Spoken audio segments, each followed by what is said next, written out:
Hello, everyone. My name is Hailey Elizabeth, and if you don't know who I am, this is my podcast called Behind You, where I sit down once a week and I talk about all things true crime, ranging from murder, disappearances, cults, all the way to the biggest drug bust in history, the biggest bank heist in history, all things true crime. So if you're interested in any of that, you can subscribe on the YouTube channel and watch the visual version every Wednesday, or head over to Spotify, Apple, wherever you can find podcasts, and listen to the audio version every Tuesday. And in today's case, we are going to be talking about the case of Elizabeth Olten, and there is a lot to get through, so we're just going to hop right into it. Elizabeth Olten was born on December 15th of 1999 in Jefferson City, Missouri. She grew up with her mom, Patty, her brother, Anthony, and her sister, Stephanie. Then when she was really young, her and her family moved from Jefferson City to a very small town in Missouri called St. Martin's, where the population was only like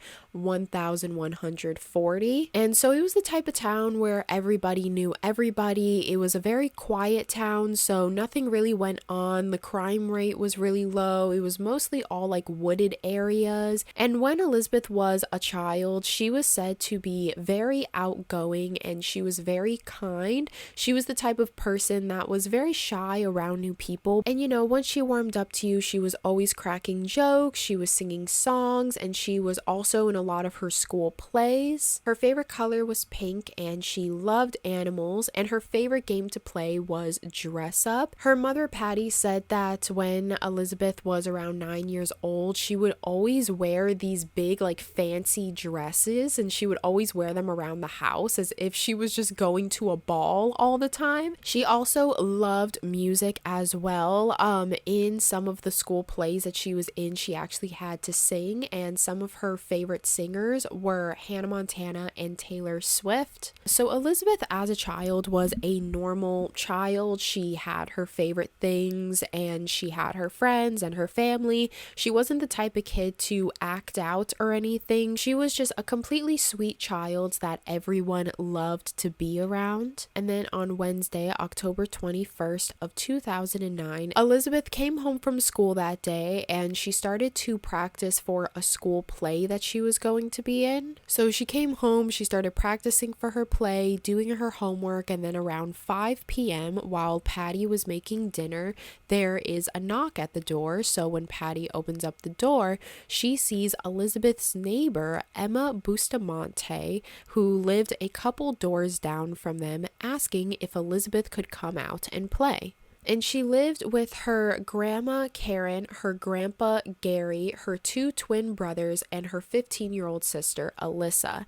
And it was very frequent that Emma and Elizabeth would play together. They were really, really good friends, and they would always go to each other's houses, and each other's families were very familiar with each other. They were always at each other's houses, and they loved to play games, and they also loved to play in the back wooded area that was behind their houses. But since Patty was in the middle of making dinner, at first Patty said no to Emma because dinner was going to be ready soon and she wanted to make sure that Elizabeth ate. But after a lot of convincing from Emma and Elizabeth, Patty gave in. She tells them okay, but only for 1 hour, because since it was October, it was getting darker earlier and she just didn't want them playing outside if it was super dark. So she was like, you guys can be out until 6 p.m., but Elizabeth, you have to be home at 6 p.m. so you are in time for dinner.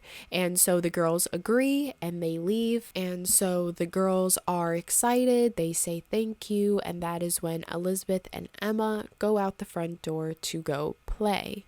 But unfortunately, this would actually be the last time Patty has ever seen her 9-year-old daughter, Elizabeth. When 6 p.m. rolls around, Patty notices that Elizabeth still isn't home, and so she's kind of concerned because, as I said, it's starting to get dark outside, and one thing about Elizabeth is that she's actually very scared of the dark. So that is when Patty calls Emma's house, and she's hoping to speak with either Elizabeth Elizabeth or her grandmother or grandfather, and it was her grandmother Karen that picked up the phone, and Patty was like, hey, if Elizabeth is there, can you please tell Elizabeth that she needs to be home now? It's getting dark, and also dinner is ready. But Karen replies that she has no clue what Patty is talking about because Elizabeth was actually never at their house. Emma was at the house. Emma was upstairs in her room, but Elizabeth was never there.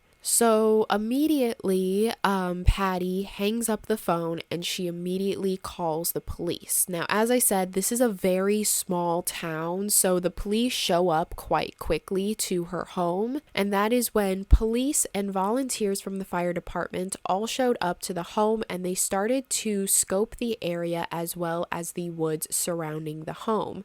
They started yelling out Elizabeth's name, and after a while of searching, the police and volunteers unfortunately found nothing. Patty even tried to call Elizabeth's phone that was on at this point, and every single time she called, it would ring but just go straight to voicemail. And then around 10 p.m., so it's been about 5 hours since Elizabeth has last talked to her mom, that is when word spread very, very quickly, and hundreds of volunteers all came out in the dark and all night long trying to search for Elizabeth, but unfortunately no one still found no trace of her. The next day, on Thursday, October 22nd of 2009, that is when the police decided to ping Elizabeth's phone because, as I said, Elizabeth's phone was on, and they pinged her phone to a very specific part of the woods. So since the woods was very, very large, it was going to be hard to find Elizabeth, and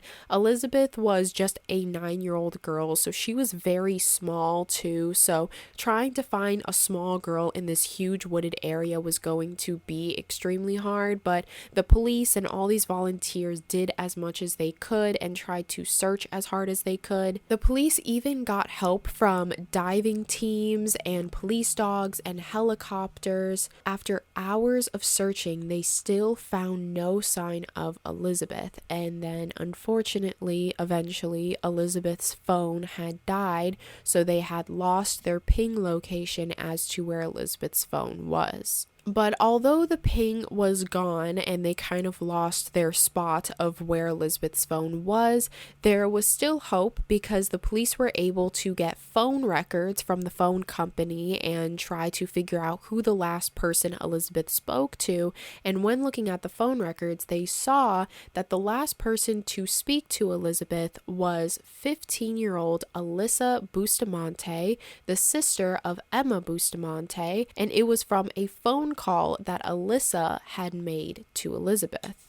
So on this day, when the police were trying to question the last people that have spoken and seen Elizabeth, a child counselor was called in, a professional that is trained to interrogate children. And since Emma was only 6 years old, she couldn't, really take the pressure of an actual interrogator. So a child counselor was called in, and this child counselor basically just sat Emma down and tried to get information on what were they doing when they were out. Did you see Elizabeth leave? Emma says that she indeed did go to Elizabeth's house, and her and Elizabeth were together, and they played together for about an hour until eventually they parted ways, and she saw Elizabeth go down to her house, but she didn't really see if she actually walked into her house or not.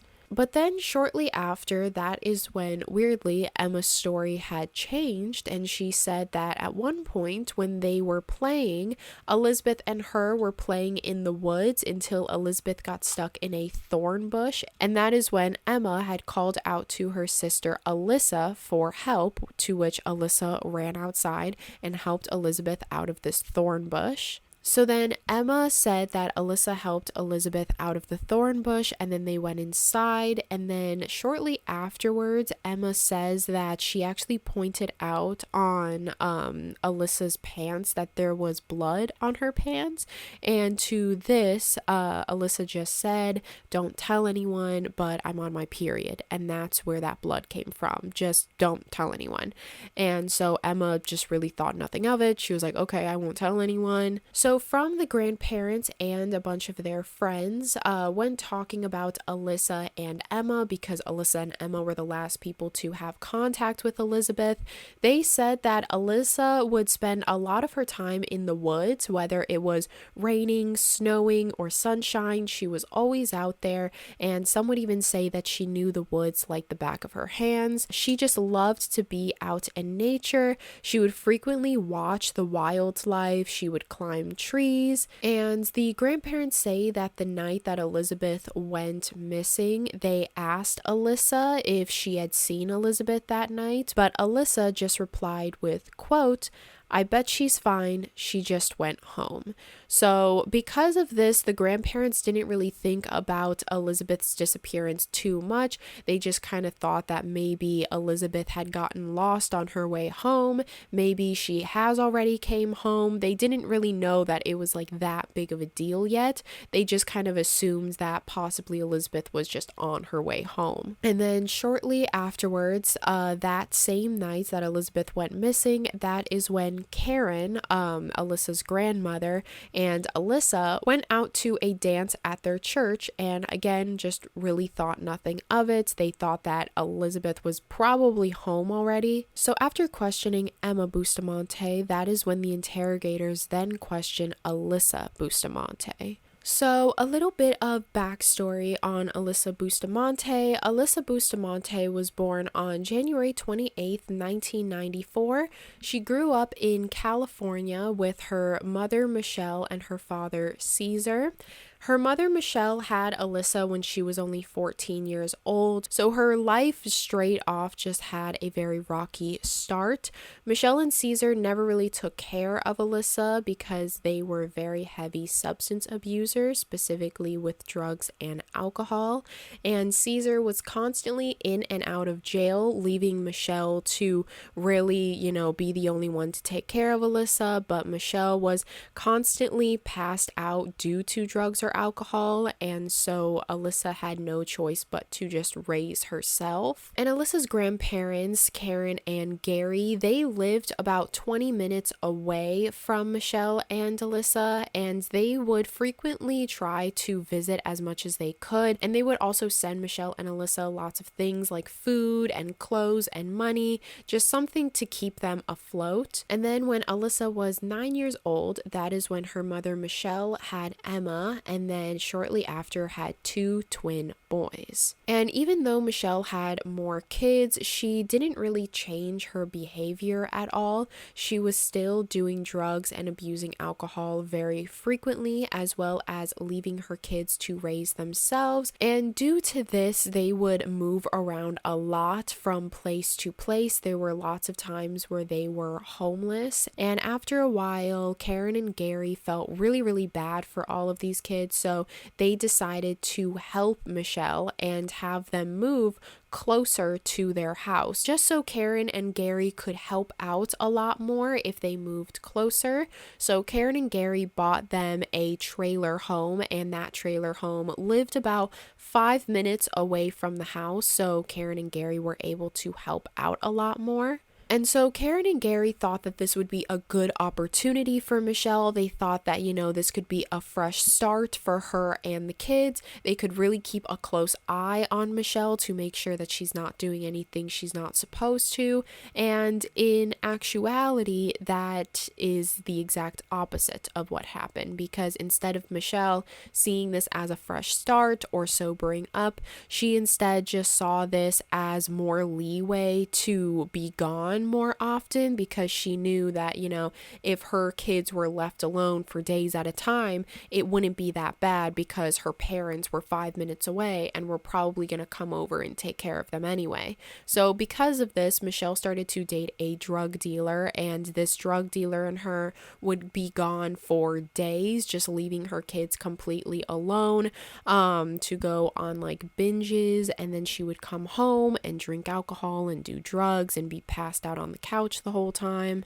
And one day it was said that Gary went to go visit the trailer just to check up on the kids and Michelle, and when he walked in the door, it was the most saddening thing he had ever seen. He found Michelle passed out on the couch due to either drugs or alcohol, and surrounding the entire trailer there were beer bottles all over the floor, there was dirty dishes in the sink, there was absolutely no food in the cabinets or the fridge. The kids were completely destroying the trailer home.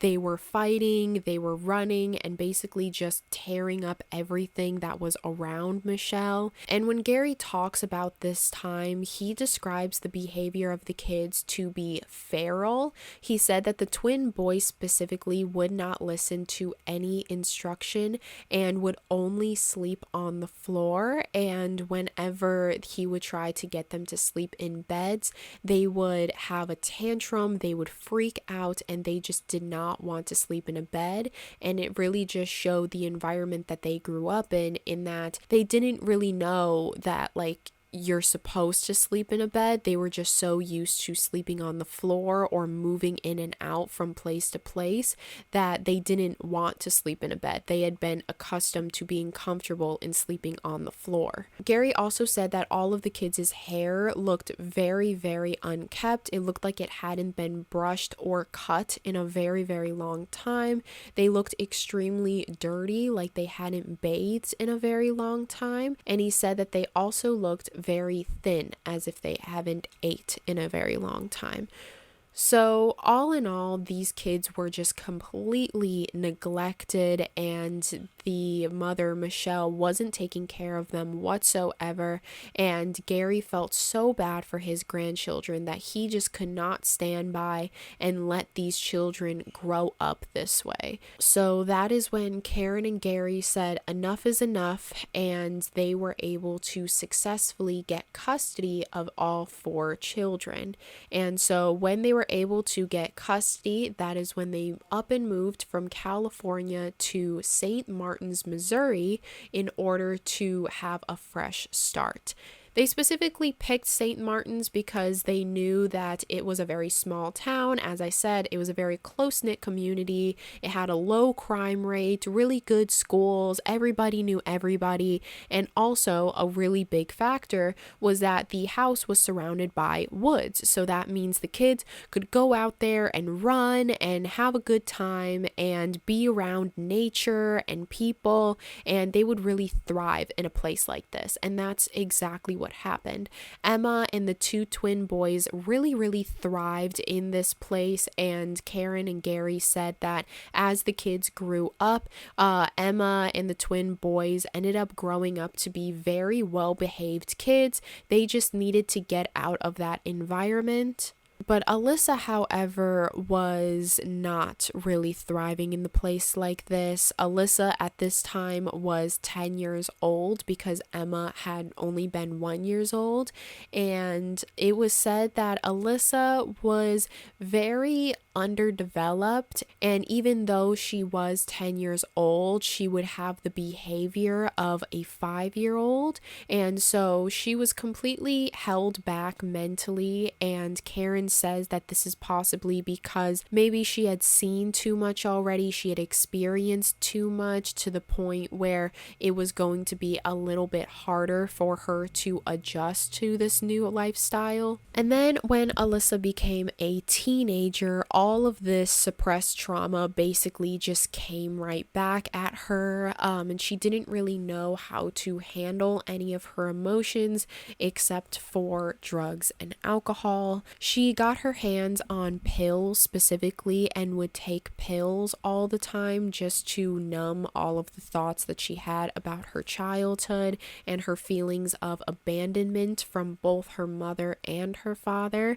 But whenever she was on these pills, she had very violent and suicidal tendencies, to the point where at just 13 years old, Alyssa attempted at offing herself by downing a whole bottle of Tylenol. But Alyssa was actually found in the bathroom by her grandmother, and her grandmother had taken her to the hospital just in time. So when Alyssa's stomach was pumped, they found that she would have no long-lasting injuries due to this, but she was put into a mental hospital for 2 months. It was at this mental hospital where she was diagnosed with PTSD and an abhorrence for violence. And so shortly after she was released from this mental hospital, she was put on 20 grams of Prozac, which is a lot for a 13-year-old kid. And especially for her height and weight and her only being 13, this was a very high dosage. But even though she was on this medication, she was still resorting back to her depressing mindset, and you really saw this through her social media pages. On her YouTube channel, her YouTube bio read, quote, "Hobbies include cutting and murdering people." She would also post pictures to her Facebook with fake blood dripping from her mouth, as well as a gun motioned to her head, and there are even some photos where you can see her cuts on her wrists. On her Twitter account, she would frequently talk about her depression, her trauma, and her violent tendencies. Her friends also confirm these dark obsessions by saying there was multiple times where Alyssa would ask them very concerning questions, such as if they ever wondered what it would be like to kill someone.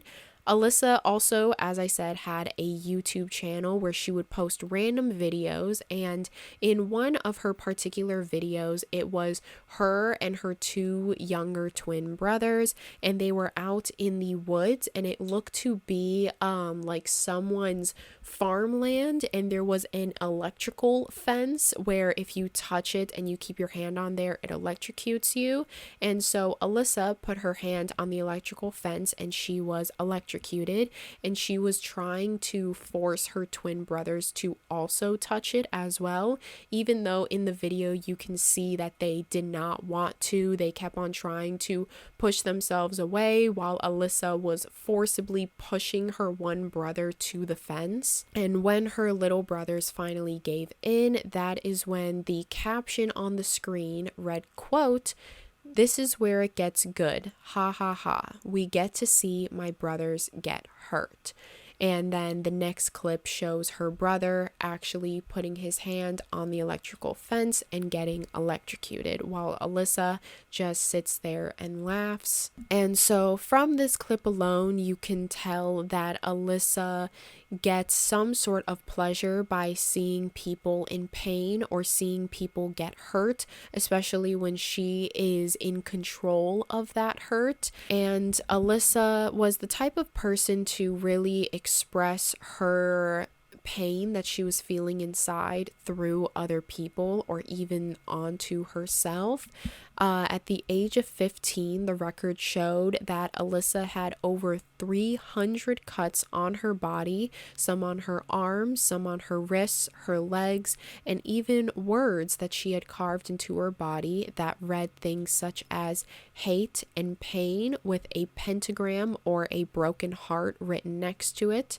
She would also frequently burn and bite herself. So clearly, if you did not even really know Alyssa, just by simply looking at Alyssa, you knew that she wasn't in a good place. So as you can see, Alyssa has suffered a very traumatic childhood, and although she was very behind mentally when she was a child, when she was a teenager, she learned quite quickly. She had really good grades in high school. A lot of her friends and teachers would say that Alyssa was actually quite smart. So even though she, again, was very behind when she was a kid, she caught on quite quickly when she was older, meaning that she did have the mental capacity to know from right and wrong, which will come up later on in the story. So although Alyssa seemed to be doing well academically and socially, mentally she was just not doing well at all.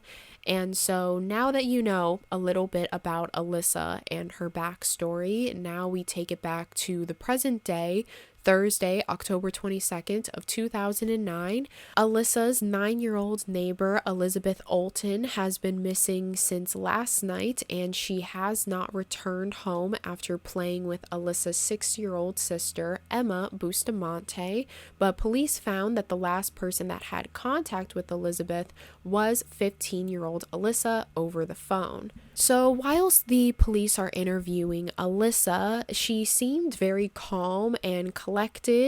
She said that she had no clue that Elizabeth was gone because she hadn't gone to school that day to hear any of the news, but she did hear it from like her grandparents the night before, because she said that her grandmother had walked into her room and asked if she had seen Elizabeth that day, to which she hadn't. So as this interview is going on, they're getting to know Alyssa a little bit more, and the police who are investigating the woods currently say that they found a hole that looks similar to a hollow grave. So the police are immediately called and the interview stops, and so the police go out there to see this hollow grave, and that is when they invite Alyssa to come along with them. And so they are looking at the hole, and Alyssa says that she actually recognizes this specific hole because she just casually says that she likes to take dead animals and bury them as a way to respect them.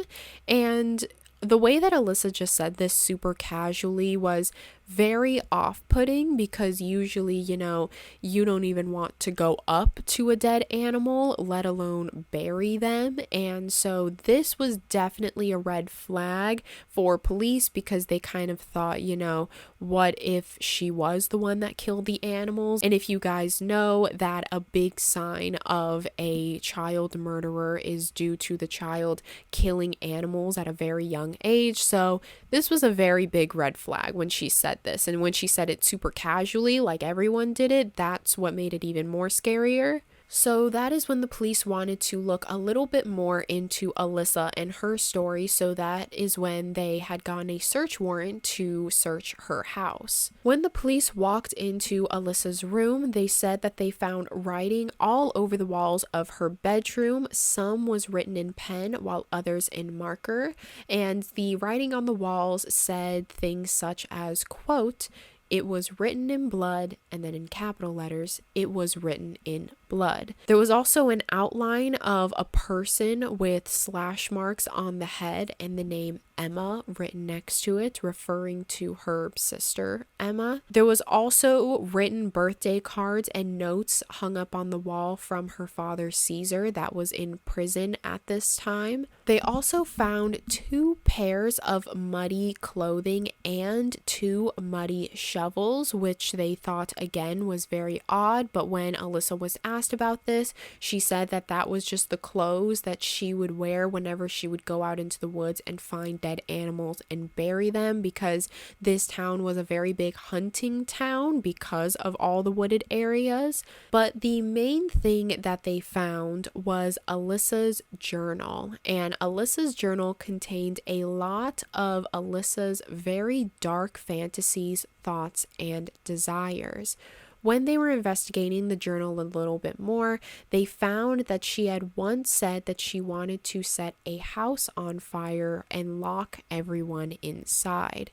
And a week before Elizabeth went missing, she even wrote in her journal, quote, "If I don't talk about it, I bottle it up, and when I explode, someone's gonna die." And then when investigating the journal a little bit more, that is when they found an actual entry from October 21st, the night that Elizabeth went missing. But they noted that this specific entry was very harshly drawn over with pen. And they thought that this was very odd, because all of the other dark fantasies that she had written down in this journal, she had never crossed out. So isn't it odd that the day that Elizabeth went missing is the only entry that was viciously crossed out?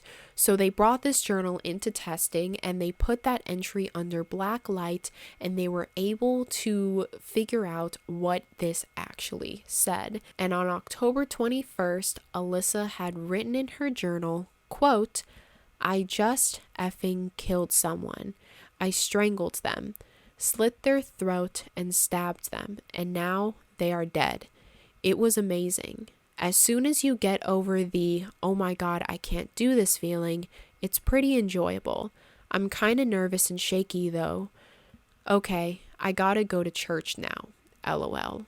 And if you remember from earlier, the night that Elizabeth went missing, Karen and Alyssa went to a church dance that night. And from the grandmother's testimony of that night, she says that that specific night, Alyssa seemed to be very chipper. Like she kind of was a lot happier than she usually is. She felt like, Alyssa was a lot more joking with people. She was a lot more sociable, and the grandmother just thought that Alyssa was acting like this because, as I said, she was on that 20 grams of Prozac, but recently when she went to the doctor had upped her dose, so her grandmother just thought that maybe it was because she had upped her dose of Prozac, so now she's like super happy, but unfortunately that was not the reason why she was happy. Most likely she was on this euphoric high. If you are familiar with a lot of other serial killers or just killers in general,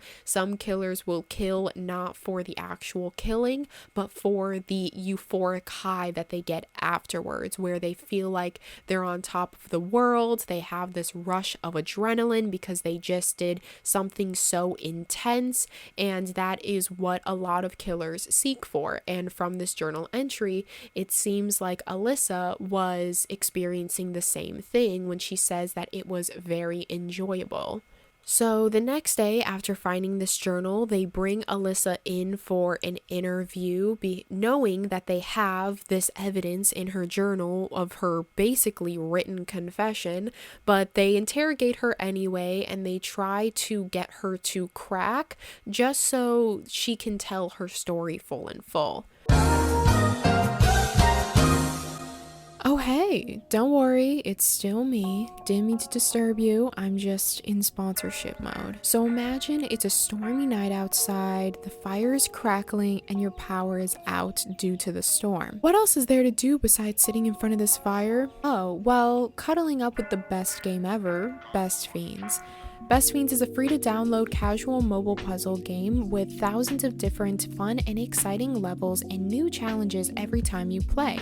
Brand new events and challenges pop up all year round, so you've always got a chance at winning exclusive items, characters, and rewards. You collect cool fiends and customize your team of fiends to defeat the menacing slugs. You can even power up your favorite fiends to get more powerful skills and watch them transform as they get stronger. Even if you lose internet, Best Fiends has offline play, so the fun never has to end, like when your power is out due to this crazy storm. It's an easy and casual game to play whenever you're waiting in line, taking your lunch break, or just bored. I'm currently on level 37, and you can get Best Fiends free on the Apple Store or Google Play, and even get $5 worth of in-game rewards when you reach level 5. That's Best Fiends, like friends, but without the R.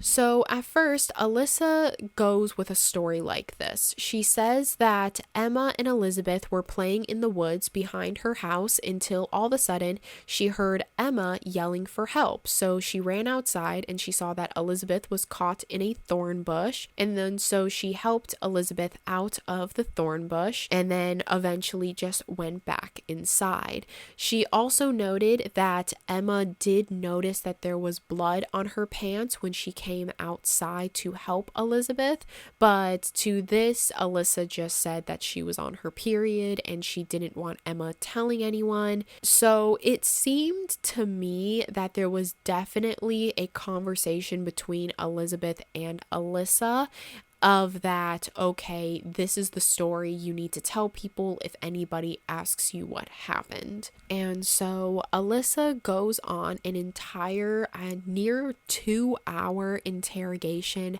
of just talking about this story and talking about what she knows. And when you watch the interrogation, you see simply just a 15-year-old girl. The way that Alyssa speaks and the way that she seems to be very very calm when she speaks. She doesn't really fidget too much at all. She just seems like a normal 15-year-old girl, very soft spoken and knows what she's saying and says it very clearly.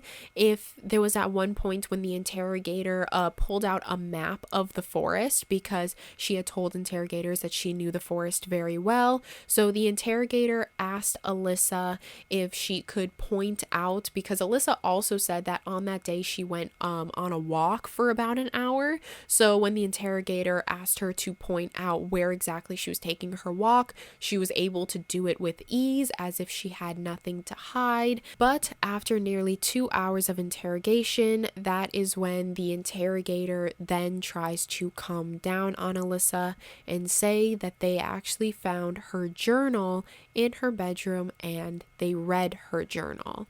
To this, Alyssa just started to have very long pauses. The interrogator tried to use this technique of just silence, because usually silence makes people very uncomfortable, and especially when you have something to hide and you have all these thoughts rushing through your head, your first instinct is to speak because your head is speaking so loud. So in order to fill the silence, you speak with whatever you want to speak, and this is exactly what happened to Alyssa. She decided to speak to fill the silence, but there were even times where there were 45-second long pauses of just silence. And again, this then forces the person to be left with their thoughts and to speak their thoughts. And it's even more pressuring when you're in a room full of people and no one is talking and everyone is staring at you. And as the pauses got longer and longer, the interrogator said that he saw Alyssa get more and more stressed as the interview continued, until finally the interrogator just asked Alyssa, quote, "Was her throat slit?" And to which Alyssa said yes.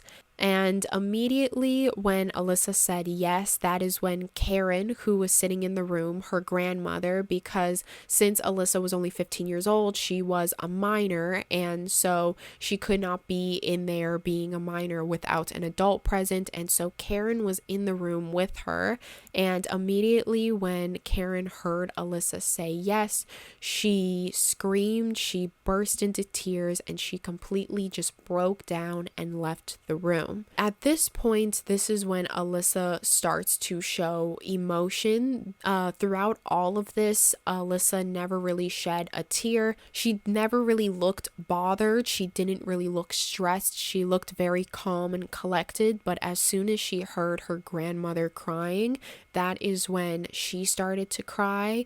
And even though Karen was outside, you could still hear her yelling and talking to other people. And from outside of the room, at one point, you can hear one of the officers tell Karen it's going to be okay. And Karen replies, screaming, quote, "It's never going to be okay."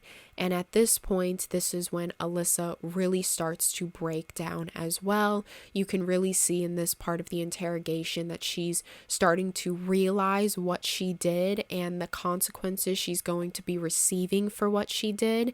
And I think in the moment, Alyssa just felt like she wanted to kill someone, so she was going to kill someone without thinking about the effects that it would have on the people around her. And I think in this moment, she's really starting to realize all of that. So at this point, that is when Alyssa just decides to deliver the truth.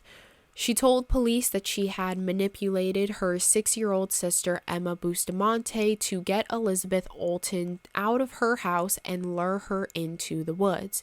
And so that is when Emma went to Elizabeth's house, asked her if she could play, and then when Elizabeth's mom, Patty, agreed that Elizabeth could go out and play, Elizabeth and Emma went to go play out in the woods. And so standing at the entrance of the woods was Alyssa. And so at that point, Alyssa had Elizabeth and Emma went back into her house.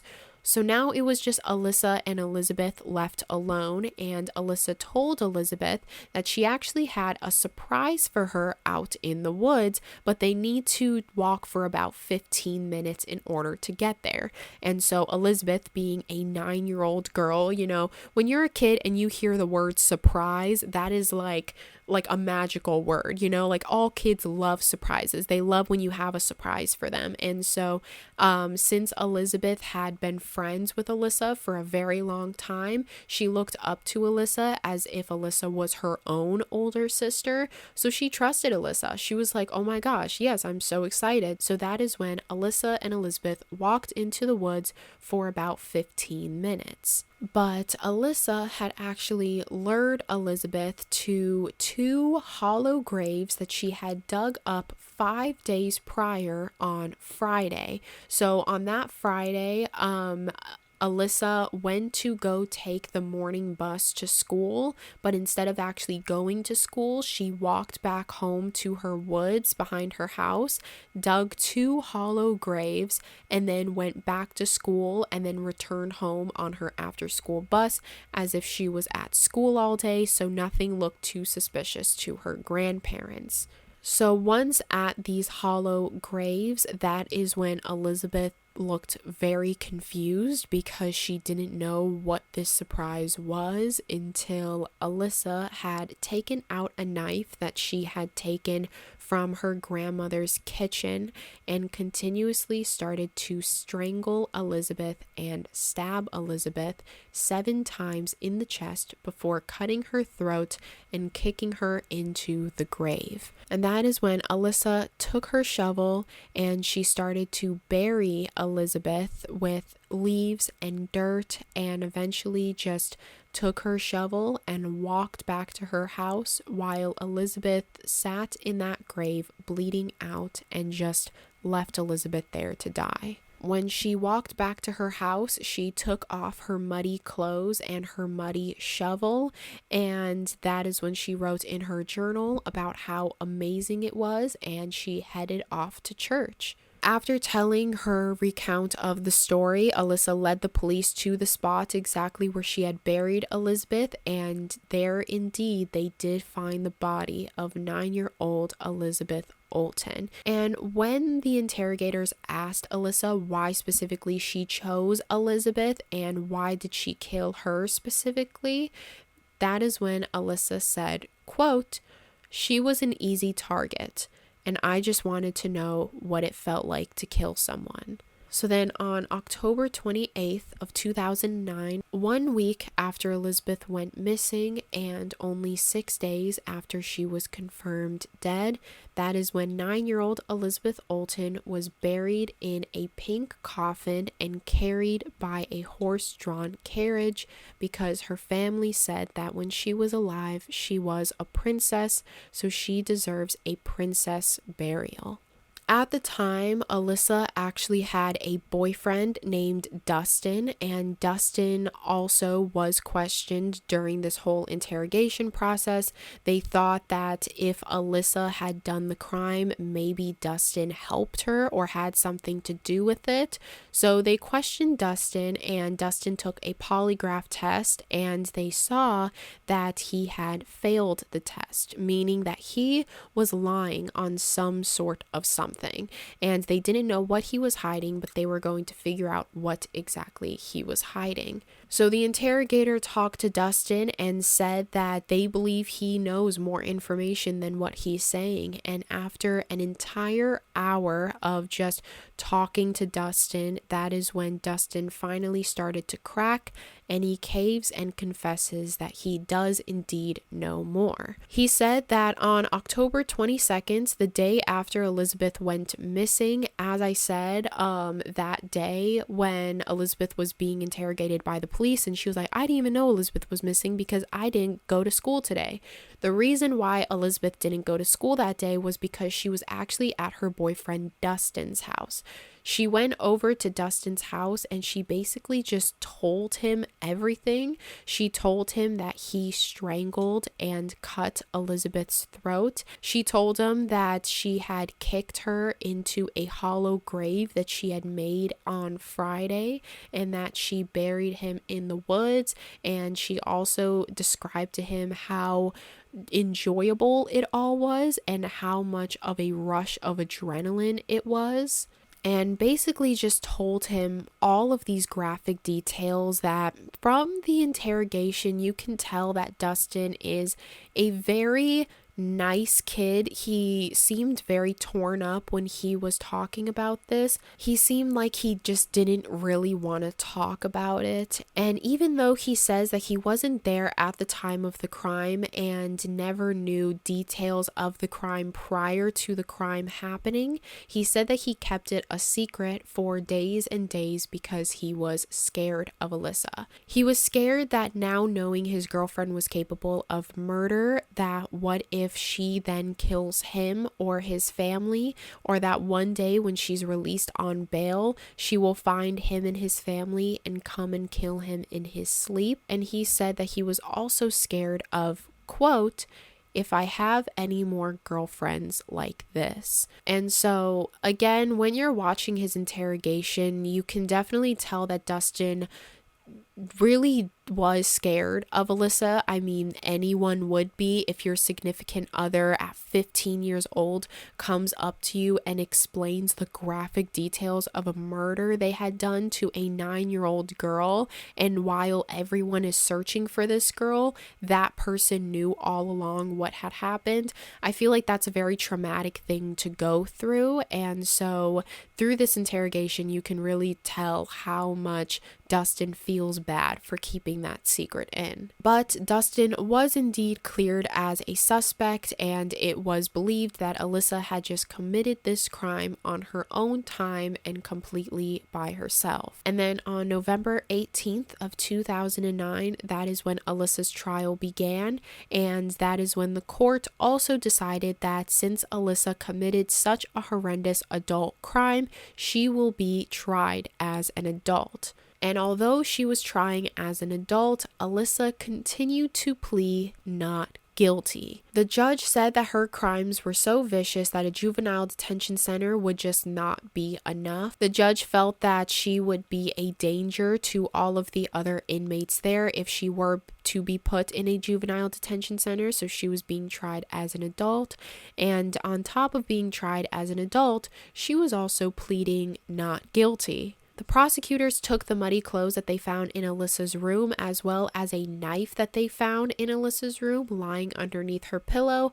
They took that knife in for DNA testing, and it came back positive for Elizabeth Olten's DNA. The prosecutors also brought up all of the very specific things that Alyssa would say in her journal that would incriminate her, such as her pleasures in hurting others. They also brought up the video of her and her twin brothers. They also brought up a couple of other things that Alyssa had done. A couple of her friends had gone to the police. There was this one specific incident where Alyssa's friend was at Alyssa's birthday party, and Alyssa's friend said that at Alyssa's birthday party she was getting mad at one of the girls there, and so Alyssa pulled aside one of her friends and asked her, "Do you ever wonder what it would be like to kill someone?"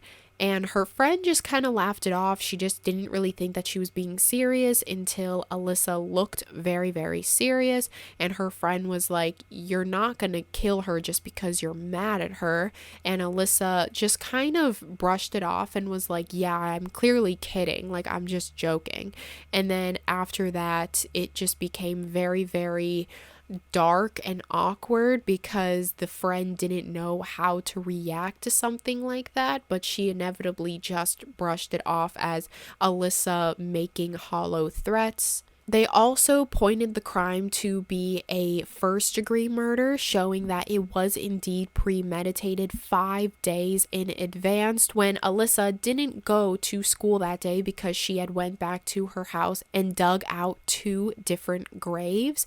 And also the fact that she dug 2 graves was a big tell sign that Alyssa, if she were to get away with the missing case of Elizabeth, she would most likely have offended again, and who's to say that that person could have been Emma. These graves were relatively the same exact size, and as I said, Emma was 6 and Elizabeth was 9, so these graves were about the same size. They were about the same depth as well, and so that was the prosecutor's really big point, in that Alyssa would murder again if she were to be released, or if she would have never been caught in the first place. Alyssa's defense team, however, argued that, as I said, since Alyssa was a minor and she could not be interrogated without an adult there, when Alyssa said yes, that Elizabeth's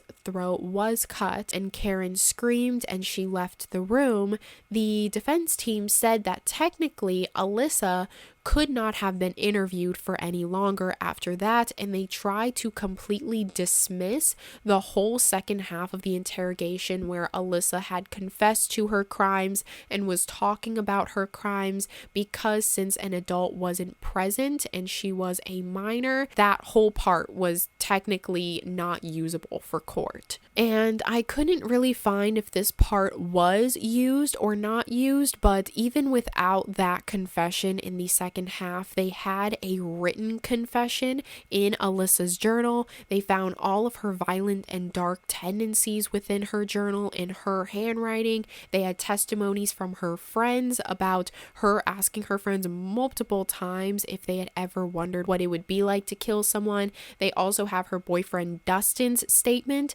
saying that on October 22nd, she had told him all of the graphic details of the crime. And since Elizabeth was a minor, a lot of the graphic details of this crime was not released to the public at the time, but Dustin was saying things that only the person who committed the crime would know. So the fact that Dustin knew all of these details, it definitely proved Dustin's statement as correct, in that Alyssa had told him what she had done. And then on January 12th of 2010, that is when Alyssa withdrew her not guilty plea and pled guilty. Now, she didn't do this out of her own free will. She did do this as part of a plea deal, and in doing this, they said that they were willing to make her first-degree murder charge into a second-degree murder charge only if she got up in front of the court and told everyone the line of actions that happened that day of the murder.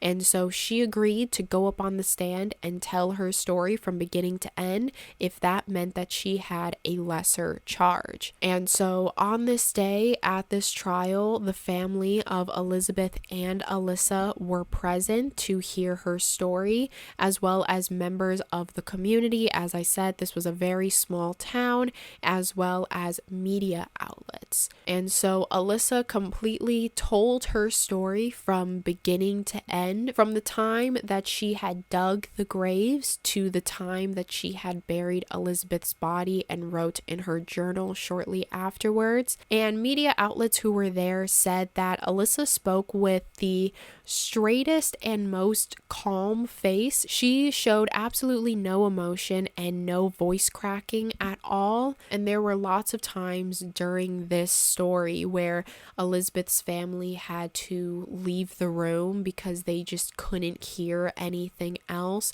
I mean, that's very, very traumatizing if your 9-year-old daughter is murdered and you have to sit there and listen to how someone had stabbed her 7 times and then cut her throat and then threw her in a grave and just left her there to die with just dirt and leaves on top of her.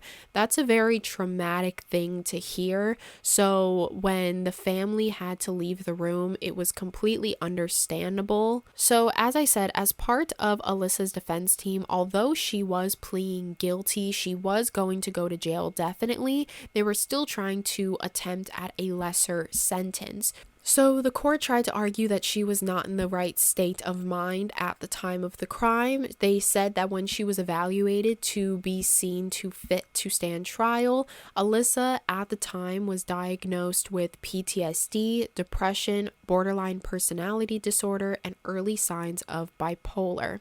They also noted that Alyssa, since going to the mental hospital when she was 13 for her suicide attempt, she had been taking 20 grams of Prozac, and as I said earlier, 2 weeks before the crime, they had upped her dose on Prozac, and so this would most likely have her act out, commit violent tendencies, or do things without thinking first as part of like a reaction to this medicine. But the prosecutors basically argued and said that makes no sense because the purpose of Prozac is a downer. It's supposed to make you more calm. It's supposed to make you happier. And there's no evidence that shows that taking more Prozac means that you are going to commit murder.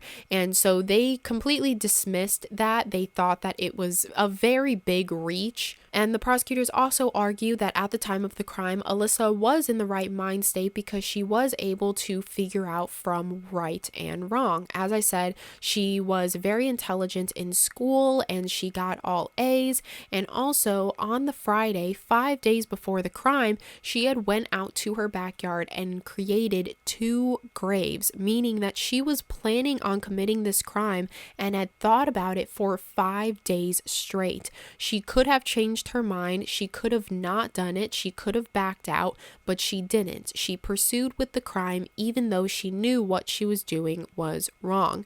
And it even more proved that she knew what she was doing was wrong was she had crossed out her written confession. And then on February 6th of 2010, that is when the jury came in for their last day, and the jury said that they would have a verdict by tomorrow.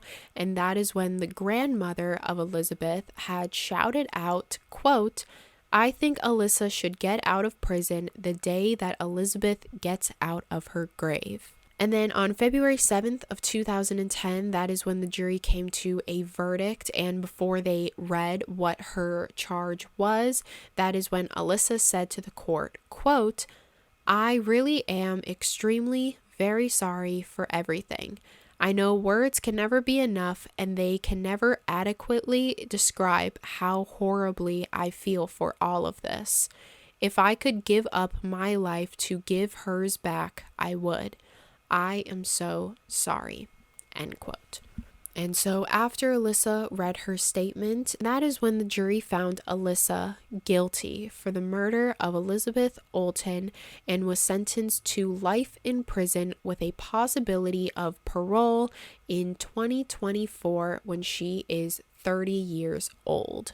So as for the aftermath of all of this, even to this day, Alyssa has tried to appeal her sentence multiple times. She has tried to appeal her sentence in 2013, 2015, and 2018, but she is eligible for parole in 2 years. As far as Elizabeth's family, they are still very adamant on speaking about Elizabeth's story and trying to get people to remember Elizabeth and also help out people and other parents who are going through similar situations. They work with a bunch of organizations that help parents who have children who have been a victim of violent crimes or kidnapped. They basically just are very adamant on expressing Elizabeth's story and trying to educate young people about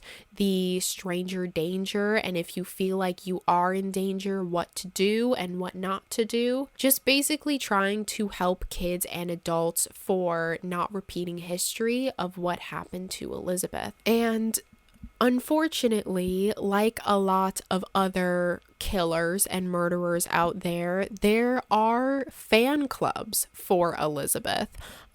Similar to like how people have fan clubs for Ted Bundy and Jeffrey Dahmer, there are a lot of people online who glamorize Alyssa Bustamante. They say that she is innocent and that she should be able to be free in 2 years. There are people who make fan art for her. There are people that make Twitter accounts pretending to be Alyssa and making their account act as if Alyssa is on it.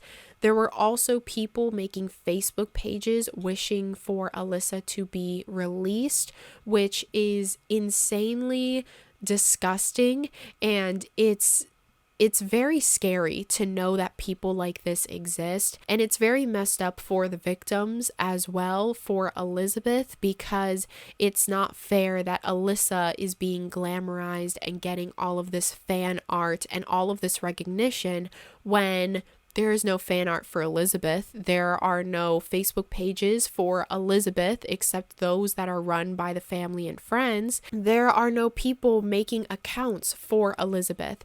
And it's completely disgusting that these people are glamorizing the murderer more than they are the actual victim of the murder. And so, yeah, that is basically the aftermath of all of this. That's as much as I could find. And Alyssa, in 2 years, could be out and about. So yes, that is the end of today's case. If you guys found this case interesting, make sure to give it a thumbs up and subscribe if you are watching on YouTube, or if you are listening on Spotify, Apple, wherever you can find podcasts, make sure to rate it 5 stars because it really does help me out a lot. I also want to apologize at the end that if I sound very stuffy or sick, it's because I am. So sorry if that was like a bother or something. So yes, that is the end of today's episode. If you guys found this video interesting, make sure to give it a thumbs up and subscribe if you're on YouTube, or if you are on Spotify, Apple, wherever you can find podcasts, make sure to give it 5 stars because it really does help me out a lot. I hope you guys have a wonderful rest of your day. Make sure to be safe out there.